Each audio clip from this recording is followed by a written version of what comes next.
Good morning students. अपन ने जो DTP है उसके अंदर इंपोर्टिंग और एक्सपोर्टिंग टेक्निक के बारे में पढ़ रहे थे पेज मेकर। आज अपन इसको थोड़ा सा इंपोर्टिंग अपन पढ़ चुके हैं, एक्सपोर्टिंग टेक्निक के ऊपर कॉन्सेंट्रेट करते हैं।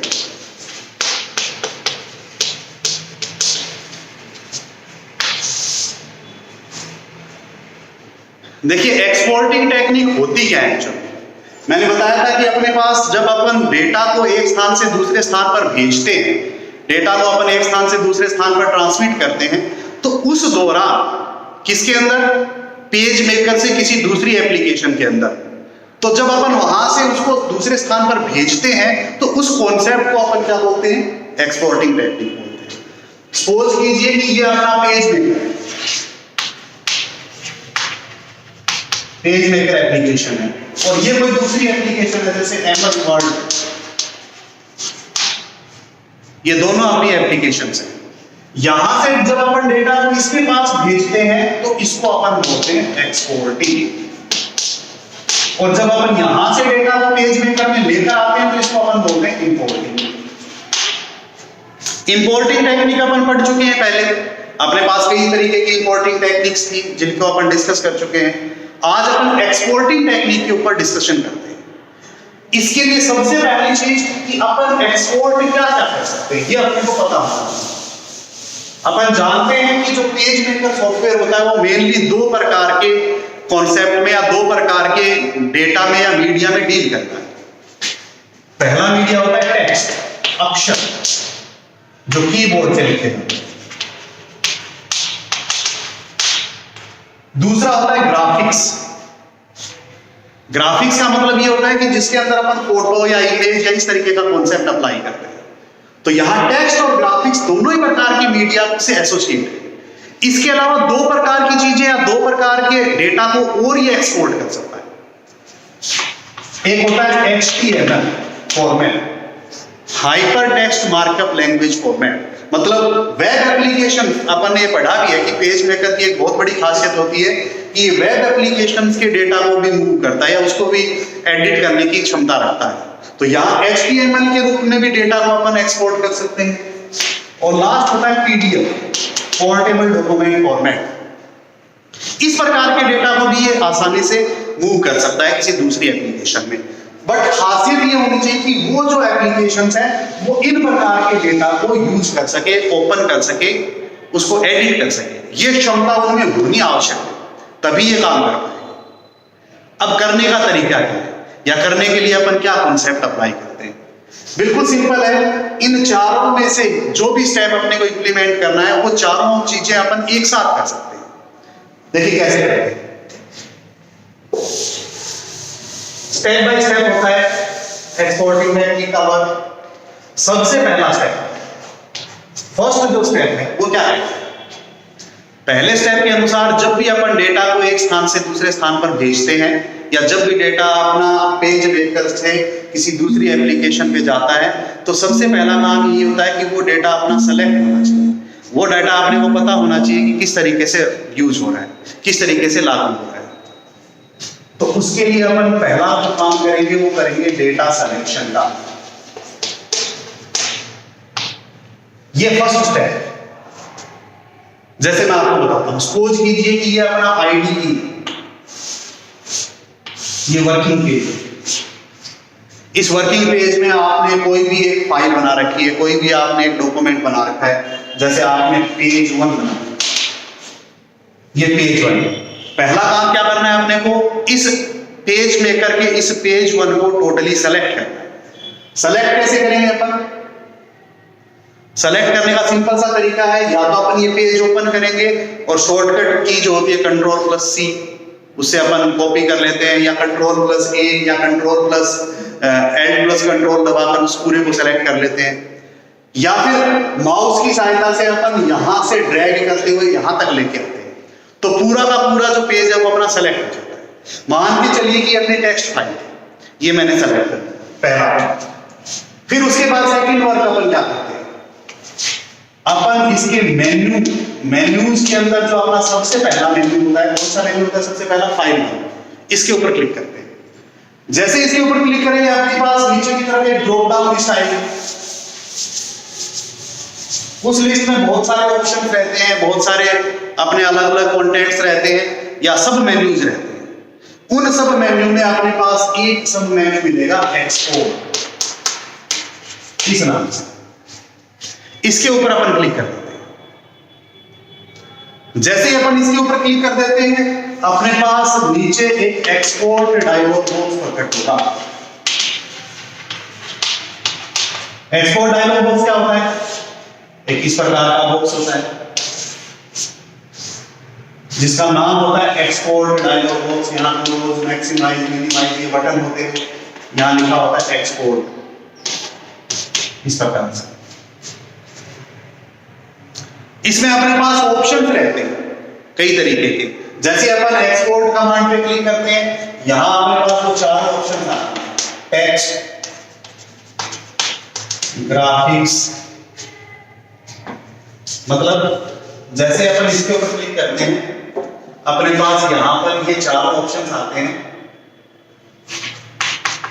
टेक्स्ट, ग्राफिक्स, HTML या फिर PDF, जो मर्जी अपन फॉर्मेट यूज करना चाहें वो सारे के सारे इसके ऊपर कॉन्सेप्ट अप्लाई हो जाते हैं। तो सपोज कीजिए कि मेरे को टेक्स्ट फाइल थी वो करनी थी, तो मैंने जैसे इसको क्लिक किया एक्सपोर्ट डायलॉग बॉक्स आया जो टेक्स्ट वैल्यूज के आधार पर रन करता है, जो टेक्स्ट के आधार पर वर्क करेगा। इसमें अपने पास नाम होगा कि कौन सी फाइल को अपने को, जैसे पेज 1 थी, वो पेज 1 को अपने को एक्सपोर्ट करना था। लोकेशन होगी, मतलब किस जगह पर अपने को करना है एक्सपोर्ट। फीचर्स होंगे, ये सारा का सारा इस प्रकार से पूरा डायलॉग बॉक्स रहता है। नीचे अपने पास इसके अंदर बटन्स होंगे, ओके, कैंसिल, अप्लाई, इस तरीके से रीसेट। इसके ऊपर जो जिस तरीके से अपने को सेटिंग्स करनी है, जिस तरीके से अपने को डेटा को एक्सपोर्ट करना है उसको अपन सेट करेंगे, और सेट करने के बाद अपन ओके बटन पे क्लिक कर देंगे। जैसे ही ओके बटन पे क्लिक करेंगे अपना जो डेटा है वो दूसरा, यानी कि जिस लोकेशन पे अपन उसको भेजना चाहते हैं वहां पर जाकर ओपन हो जाएगा या वहां पर जाकर स्टोर हो जाएगा। इसको अपन बोलते हैं एक्सपोर्टिंग टेक्निक। क्या काम किया अपन ने? उस पेज को सेलेक्ट किया, उस डेटा को सेलेक्ट किया जो अपना भेजना है, फिर अपन ने मेन्यू बार में गए, फाइल मेन्यू पे क्लिक किया, एक्सपोर्ट कमांड पे क्लिक किया, फिर अपने से ऑप्शन पूछेगा। अभी जो मैंने बताया वो टेक्स्ट के लिए बताया। यही सेम काम यदि अपन ने ग्राफिक्स फाइल ऐड की तो ग्राफिक्स के लिए एक्सपोर्ट होगा। HTML फाइल यदि मैंने सेलेक्ट की है तो HTML के लिए होगा। यदि मैंने PDF फाइल सेलेक्ट की है तो PDF के लिए होगा। मतलब इन्हीं सब के लिए वो रन करता रहेगा, इन्हीं सब के लिए वो लागू होगा, और एक्सपोर्ट डायलॉग बॉक्स के माध्यम से होगा। जैसे अपन ने ग्राफिक्स को सेलेक्ट करके उसको ओपन किया तो अपने पास ग्राफिक्स से रिलेटेड सारी की सारी फाइल्स आ जाती है या सारा का सारा सिनेरियो आ जाता है, उसके बेस पर अपन वर्क करते रहते हैं। ये अपना सिंपल एक्सपोर्टिंग टेक्निक है, बहुत इंपॉर्टेंट है ये एग्जाम पॉइंट ऑफ व्यू से। इंपोर्टिंग टेक्निक और एक्सपोर्टिंग टेक्निक, इनमें से एक क्वेश्चन डेफिनेटली आता है हमेशा एग्जाम के अंदर। इस यूनिट के अंदर लास्ट टॉपिक जो है वो आपका फॉर्मेटिंग से स्टार्ट है। पेज मेकर की सहायता से अपन डेटा को फॉर्मेट नहीं कर सकते। फॉर्मेट करने का मतलब होता है उसको एक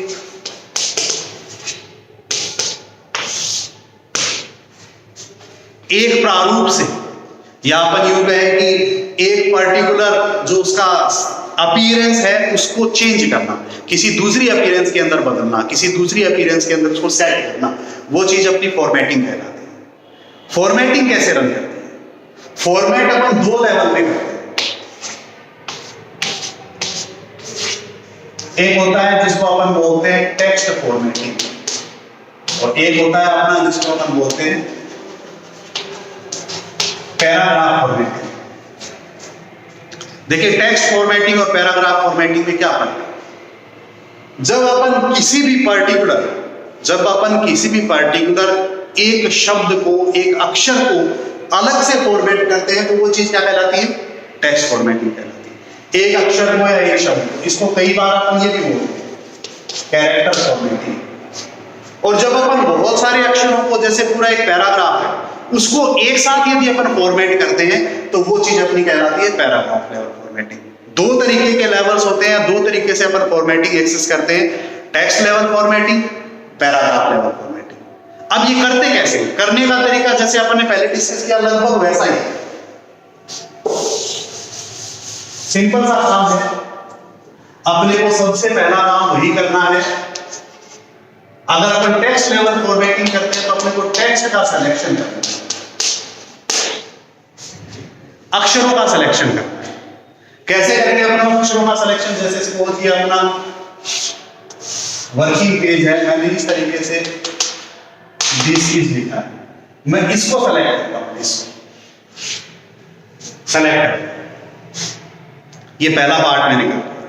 अब उसके बाद सेकंड पार्ट क्या कहता है, अपन वही मेन्यू बार के ऊपर क्लिक करेंगे या मेन्यूज का जो अपना बार है उसमें से सेलेक्ट करेंगे टाइप मेन्यू, जो अपना टाइप मेन्यू था उसको सेलेक्ट करेंगे। जैसे ही टाइप मेन्यू पर सेलेक्ट करेंगे अपने पास नीचे की तरफ काफी सारे ऑप्शंस आए, उनमें से एक ऑप्शन आएगा कैरेक्टर, इस प्रकार से इसको अपने को सेलेक्ट करना है, बस यही चीज इंपॉर्टेंट है। जैसे ही अपन कैरेक्टर के ऊपर सिलेक्शन करेंगे या कैरेक्टर को अपन सेलेक्ट करेंगे, सेलेक्ट करते ही अपने पास क्या होगा, कैरेक्टर वाला डायलॉग बॉक्स आ जाएगा, या अपन क्या बोलते हैं उसको, कैरेक्टर फॉर्मेटिंग डायलॉग बॉक्स। या इस डायलॉग बॉक्स में बहुत सारे ऑप्शंस होंगे। नॉर्मली जो ऑप्शंस होते हैं वो कौन से होते हैं, जैसे font, size, style, colour, space, या इसके अलावा हो सकते हैं मार्जिन्स वगैरह, अलाइनमेंट वगैरह के, ये सारे ऑप्शंस हैं। अपन इसके आधार पर अपनी सेटिंग करेंगे। इस पूरे डायलॉग बॉक्स के अंदर ये जो ऑप्शंस हैं, जैसे मेरे को फॉन्ट मेरे को इस तरीके का मैं अगर टाइम्स न्यू रोमन्स चाहिए तो मैं उसको टाइम्स न्यू रोमन्स के आधार पर सिलेक्ट कर दूंगा। मेरे को फॉन्ट थोड़ा बड़ा चाहिए तो मैं उसका साइज बढ़ा देता हूं। मेरे को उसकी स्टाइल चेंज करनी है, मेरे को उसको बोल्ड करना है, मेरे को उसको इटैलिक करना है, मेरे को उसको अंडरलाइन करना है, तो अपन ये यूज कर सकते हैं, नंबरिंग यूज कर सकते हैं, फॉन्ट का कलर चेंज कर सकते हैं। मतलब जो चीज मैंने यहां पर सेलेक्ट की है उस पर्टिकुलर सिलेक्शन के ऊपर अपन अलग अलग इस प्रकार के फॉर्मेट्स लागू कर सकते हैं। ये वाला जो कॉन्सेप्ट है ये अपना कहलाता है कैरेक्टर लेवल या टेक्स्ट लेवल फॉर्मेटिंग। इसमें दूसरा भी ऑप्शन है अपने पास, मैंने अभी भी बताया था। दूसरा जो होता है उसको अपन बोलते हैं paragraph formatting. Text flow formatting और पैराग्राफ फॉर्मेटिंग में बहुत थोड़ा सा फर्क है, मार्जिनल डिफरेंस है। पैराग्राफ फॉर्मेटिंग क्या होता है, इसमें अपन जो काम करते हैं सबसे पहले पैराग्राफ को सिलेक्ट करें। मतलब इस तरीके से सपोज ये पूरा का पूरा पैराग्राफ है जिसमें बहुत सारे लाइन है, उस पूरे पैराग्राफ को अपन सेलेक्ट करें, तभी अपनी पैराग्राफ लेवल फॉर्मेटिंग पॉसिबल है। अब इस पैराग्राफ को अपन जब सेलेक्ट करते हैं उसके बाद क्या काम करें। पहला काम अपन ने क्या किया पैराग्राफ फॉर्मेटिंग में, सबसे पहला काम अपन ने किया कि वो पैराग्राफ सेलेक्ट किया जिसको अपने को फॉर्मेट करना है। दूसरा जो अपन काम करते हैं वो क्या करेंगे कि मेन्यू बार पे क्लिक किया। मेन्यू बार में भी कौन से मेन्यू पे, टाइप मेन्यू पे। सेम यहां जो आपने लिखा है कैरेक्टर, उसकी जगह आपने वो क्या सेलेक्ट करना है, उसकी जगह आपने को सिर्फ सेलेक्ट करना है पैराग्राफ। ये चीज सेलेक्ट, जैसे ही अपन ये सेलेक्ट करेंगे अपने पास जो ओपन होगा वो होगा पैराग्राफ फॉर्मेटिंग डायलॉग बॉक्स। इस डायलॉग बॉक्स में ये ऑप्शन तो होंगे ही होंगे, साथ में इसके अंदर क्या होंगे, leading options, margin options, symmetrical options, मतलब जो पैराग्राफ में अप्लाई होते हैं वो ऑप्शंस भी आ रहे हैं। इंडेंट ऑप्शन जिनको अपन बोलते हैं, टैब ऑप्शन, ये सारे ऑप्शंस अलग से इसके अंदर दिखते हैं। मतलब अपन उस पूरे पैराग्राफ के अंदर फॉर्मेट का फॉन्ट चेंज कर सकते हैं, साइज चेंज कर सकते हैं, स्टाइल कर सकते हैं, कलर कर सकते हैं, स्पेसिंग कर सकते हैं, टैग, इंडेंट या लीडिंग या मार्जिन्स भी सेट कर सकते हैं।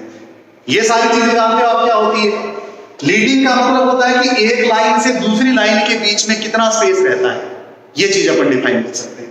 मार्जिन्स का मतलब होता है एक अक्षर से दूसरे अक्षर के बीच में कितना स्पेस रहता है, किस तरीके से वो यूज होता है, किस तरीके से अपन उसको लागू करते हैं। तो ये अपन पैराग्राफ फॉर्मेटिंग में कर सकते हैं। टेक्स्ट फॉर्मेटिंग और पैराग्राफ फॉर्मेटिंग में सिंपली डिफरेंस ये है कि text formatting we can apply only single text और we can say on single character, but on the other hand if we want to format whole paragraph, story, page etcetera, then we have to use paragraph formatting. तब अपने को paragraph formatting use करनी पड़ेगी। Paragraph formatting का concept same है, इसी तरीके से यूज होती है। एक इसमें ऑप्शन आता है अलाइनमेंट। फॉर्मेटिंग के अलावा जो लास्ट है वो आता है इसके अंदर अलाइनमेंट, अलाइन करना।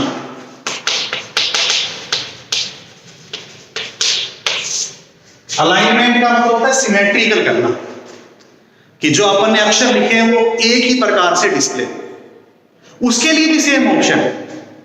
सबसे पहले अपन क्या करेंगे, वो पैराग्राफ सेलेक्ट करेंगे जिसको अपने को अलाइन करना है, सिमेट्रिकल करना है। फिर अपन मेन्यू बार में टाइप मेन्यू, और टाइप मेन्यू के बाद पैराग्राफ की बजाय अपन क्या सेट करेंगे, इस बार अपन सेट करेंगे अलाइनमेंट। ये वाला मेन्यू सेलेक्ट करेंगे, तब अपने पास जो खुलेगा वो होगा अलाइनमेंट डायलॉग बॉक्स या अलाइनमेंट प्रोसेसिंग बॉक्स। ये वाला अपना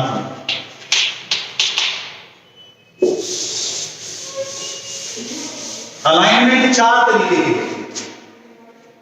first, left, second, right, third, centre, fourth, justify.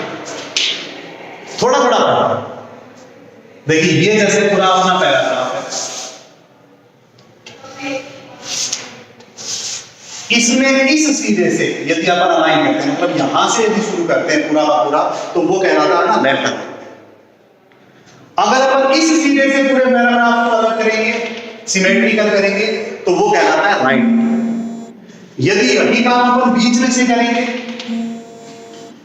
तो वो अपना कहलाएगा सेंटर ओरिएंटेड। जस्टिफाई का मतलब ये होता है दोनों सिरे से, लेफ्ट से भी और राइट से।